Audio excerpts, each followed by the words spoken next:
दोस्तों शुरू करने से पहले डिस्क्लेमर की वीडियो सिर्फ और सिर्फ एजुकेशनल पर्पस के लिए है, इन्वेस्टमेंट एडवाइस नहीं है। तो वीडियो को देखकर आप सीख सकते हो और इन्फॉर्मेशन को ले सकते हो। बाकी इससे पहले दो वीडियोस में आपको दे चुका हूं, बिल्कुल भी मिस मत करना, काफी इंपॉर्टेंट है। स्टॉक्स के ऊपर बातचीत की है, मार्केट को लेकर भी हमने डिस्कशन यहाँ पे किया है। यूएस के मार्केट को एक बार फिर से रिव्यू कर लेते हैं कि यूएस में क्या चल रहा है। तो आप देख सकते हैं डाउ जोन्स में तेजी बनी हुई है, 1% की तेजी। और साथ में हम यहाँ पे नेस्डेक को देखते हैं, नेस्डेक भी मोर देन 1% ऊपर है। और उसके पीछे के रीजंस आपको बताइए कि कुछ एआई कंपनी के स्टॉक्स में बाइंग चल रही है क्योंकि कुछ बड़े ऑर्डर्स मिले हैं। अब बड़े ऑर्डर के मिलने का मतलब यह है कि डिमांड अच्छी है और ऑर्डर मिल रहे कंपनीज को, इट मीन्स इंडियन कंपनीज को भी ऑर्डर मिल सकते हैं। आगे चलते हैं। एनवीडिया ये भी अच्छा कर रहा है, 4% की तेजी है। अब यूएस में इन्वेस्टिंग करने की अपॉर्चुनिटी तो बस एक ही फंड में अवेलेबल है, जिसका नाम यहाँ पे आप देख सकते हैं। अब क्वेश्चन ये बनता है कि इस वैल्यूएशन पे, देखो वैल्यूएशन तो आगे की सही है, बट इस तेजी पे कौन बाय करेगा। काफ़ी इन्वेस्टर्स ने लिखा है कि बहुत ऊपर जा चुका है, बाय नहीं करना चाहते। कई इन्वेस्टर्स इसमें बाइंग कर रहे हैं, वो डिपेंड करता है आपके ऊपर। लेकिन हाँ, ऊपर तो काफ़ी जा चुका है, ब्रेकआउट इसमें काफ़ी कुछ हो चुका है। यहाँ पे अपॉर्चुनिटी थी जब बातचीत भी चल रही थी अपनी, जिसमें मैंने आपको कहा था कि अब सिर्फ यही चलेगा। उस दिन मैंने नेस्टेक ईटीएफ के ऊपर बात की थी, क्योंकि वॉर से जैसे ही चीज़ें चेंज होगी या हटेगी तो वो सीधी एआई के ऊपर आएगी। तो एआई कंपनीज में अच्छी तेजी है। यहाँ पे तो ऑप्शन अपने पास में सिर्फ एक ही है, यूएस मार्केट में इन्वेस्टिंग करने का। लेकिन दोस्तों इंडियन कंपनी को देखने चले तो एक कंपनी है जो कि अवेलेबल है, जिसका नाम है नेटवेब। अगर एनवीडिया अच्छा करता है, एनवीडिया के पास में अच्छा काम होता है, तो एनवीडिया नेटवेब को भी कुछ काम देगा। यहाँ पे 107 का पी है। नंबर्स अगर हम देखें तो नंबर्स कुछ खास अच्छे गए नहीं थे और प्रॉफिट बुकिंग इसमें देखने को मिल रही है। तेजी का तो अभी नाम यहाँ पे है नहीं। तो जब तक ब्रेकआउट नहीं हो जाता, जब तक वेट एंड वॉच यहाँ पे करना सही है इन्वेस्टर्स के लिए, क्योंकि क्या पता यहाँ पे कुछ टाइम तक स्टॉक साइडवेज चले या फिर कम ऑर्डर या फिर ना ऑर्डर मिलने की वजह से स्टॉक नीचे जाए। तरीका यही होता है कि टेक्निकल को देखे, सिचुएशन को समझे। नंबर्स अगर बहुत अच्छे आते हैं तो फिर कोई सोचने वाली बात होती ही नहीं, तब तो ब्रेकआउट भी आता और तेजी भी बनती। लेकिन नंबर्स ओके ओके थे, कुछ खास अच्छे नहीं थे, तब जाके फिर अपने को टेक्निकल को स्ट्रक्चरली ब्रेक करने का वेट करना चाहिए।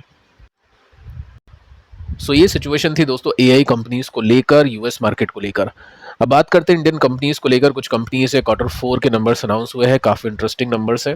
फर्स्ट है KRN हीट एक्सचेंजर।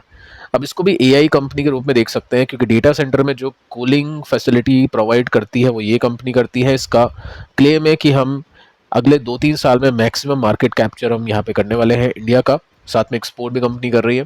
108 का पी रेशियो है, 7,000 करोड़ का मार्केट कैप है, केवल बहुत कम है मार्केट कैप। अगर कंपनी अच्छा करती है तो यहाँ से ग्रोथ अच्छी आ सकती है। तो 3% की तेजी बनी तो है, लेकिन रिजल्ट इसके आया है रात को 8 बजे के आसपास, तो कल इम्पैक्ट होगा इसका। फर्स्ट अपन मार्जिन को देखते हैं तो 14% का मार्जिन इंक्रीज करके 18% का हो चुका है। मार्जिन में जंप है। अब यहाँ पे प्रॉफिट को देखते हैं। प्रॉफिट ग्रोथ मिली है 57% की, रेवेन्यू ग्रोथ मिली है 40% की। तो प्रॉफिट रेवेन्यू से ज़्यादा चला है। इसका मतलब हम बोल सकते हैं नंबर्स अच्छे हैं, बट एस्टिमेट का डेटा नहीं है, तो श्योरिटी के साथ में मैं आपको नहीं कह सकता हूँ। कल ही पता चलेगा जब स्टॉक पर रिएक्शन मिलेगा मार्केट का। लेट्स सी कि कैसा रिएक्शन मिलता है, क्योंकि पैटर्न तो अभी थोड़ा सा वीक है। इसी तरह का पैटर्न यहाँ पे भी बना था, जिसमें यहाँ से ब्रेकडाउन हुआ था। कुछ टाइम तक स्टॉक ने नीचे सपोर्ट लिया, उसके बाद में ब्रेकआउट हुआ।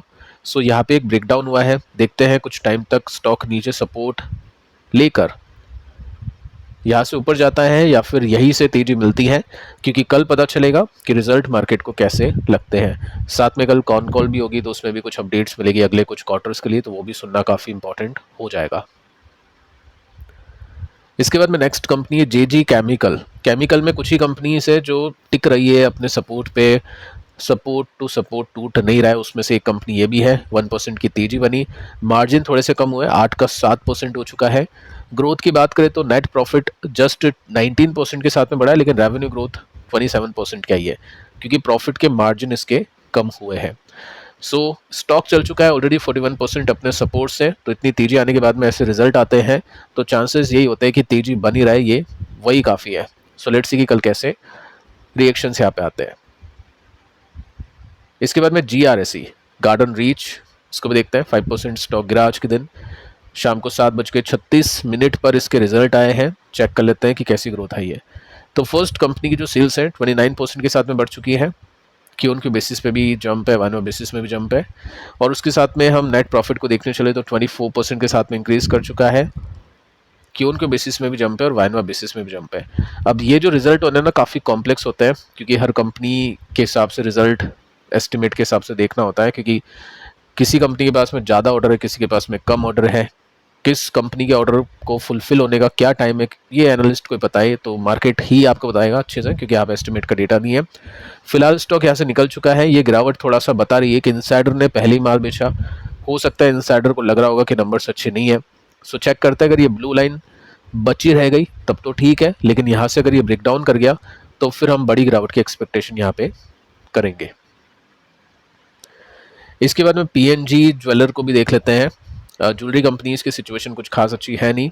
टाइटन हम आज के फर्स्ट वीडियो में डिस्कस कर चुके हैं, अगर आपने देखा नहीं तो आप उसको देख लेना। सो यहाँ पे दोस्तों मार्जिन गिरे हैं इसके, 6% का मार्जिन था जो कि घट के 4% के आसपास हो चुका है। प्रॉफिट इसके अच्छे है, लेकिन 624, एक सेकेंड हम इसको इस तरह से देखते हैं। सो सेल्स कंपनी के 1 to 3% के साथ में बढ़ चुकी है, लेकिन नेट प्रॉफिट इसके 46% के साथ में ही बढ़े हैं। सो सेल्स बहुत ज़्यादा तेज बढ़ी है और प्रॉफिट कम, यानी प्रॉफिट के मार्जिन्स ड्रॉप। मार्केट को ऐसे नंबर्स कुछ खास अच्छे लगते नहीं है। प्लस अगर मैं इसके प्रीवियस मार्जिन्स देखने चलूँ तो यहाँ पे 6%, 6%, 5%, 7%, लेकिन इस क्वार्टर में आया है 4%। सो शायद ये मार्केट को पसंद नहीं आएगा। देखते हैं कि कल क्या होता है। अगेन जैसा कि हमने जेजी केमिकल में डिस्कस किया था कि रिजल्ट आने से पहले मार्केट के मूव में या एक्सपेक्टेशन में स्टॉक 42% चल चुका है। अब ये तेजी बनी रहे वही काफ़ी है। सो देखते हैं कि कल कैसा रिएक्शन यहाँ पे आएगा। इसके बाद में मुथूट फाइनेंस के भी रिजल्ट को देखते हैं। काफ़ी कमाल के रिजल्ट इसके आए हैं। स्टॉक ने कुछ खास किया नहीं आज। देखो ग्रोथ बहुत अच्छी है इसके अंदर। अगर मैं ग्रोथ देखूँ तो 105% के साथ में इसका प्रॉफिट बढ़ चुका है। ठीक है, यहाँ पे बताने की कोशिश है 135%। रेवेन्यू की बात करें तो 65% के साथ में रेवेन्यू बढ़ा है, यानी प्रॉफिट रेवेन्यू से ज़्यादा बढ़ा है, यानी प्रॉफिट के मार्जिन्स बड़े हैं। तो नंबर्स बहुत कमाल के अच्छे हैं। लेकिन इस ग्रोथ को पाने के लिए कंपनी ने एनपीए को सेक्रीफाइस किया है। कंपनी जब बहुत ज़्यादा लोन्स देगी, क्योंकि गोल्ड जो 100 रुपीज़ का था एक साल पहले, आज वो 125 रुपीज़ का हो चुका है। तो उसी गोल्ड पर पहले कस्टमर 100 रुपीज़ का लोन ले पा रहा था, लेकिन आज उतने ही गोल्ड पर कस्टमर 125 रुपये का लोन ले पा रहा है। सो मुथूट को फ़ायदा ये भी है कि मुथूट ज़्यादा लोन दे पा रहा है, तो इंटरेस्ट भी 125 रुपये पर मिलेगा। लेकिन मुथूट को नुकसान ये भी है कि अब वो ज़्यादा लोन दे रहा है तो ज़्यादा पैसा डूब भी सकता है, क्योंकि गोल्ड की वैल्यू बढ़ी है। एक्चुअल जो कस्टमर है उसकी नेटवर्थ या फिर उसकी जो क्रेडिबिलिटी है, जो स्कोर है, वो नहीं बढ़ा है। सो इस वजह से आप देख सकते हैं यहाँ पे जो GNPA है ये 1.58% से बढ़ के 2.35% हो चुका है क्यू ऑन क्यू बेसिस पे। और नेट की बात करें तो 1.3 से 2.04% हो चुका है। सो देखते हैं मार्केट इसको ज़्यादा वैल्यू देता है या इस परसेंटेज को ज़्यादा वैल्यू देता है, क्योंकि इसमें भी एस्टिमेट का डेटा नहीं है। सो टेक्निकल स्ट्रक्चर तो ठीक है। स्टॉक ने गिरावट दिखाई, उसके बाद में एक रिवर्सल दे दिया। यहाँ पे स्टॉक टिक रहा है, इट मीन्स इसको एक फ्लैग पैटर्न बोल सकते हैं।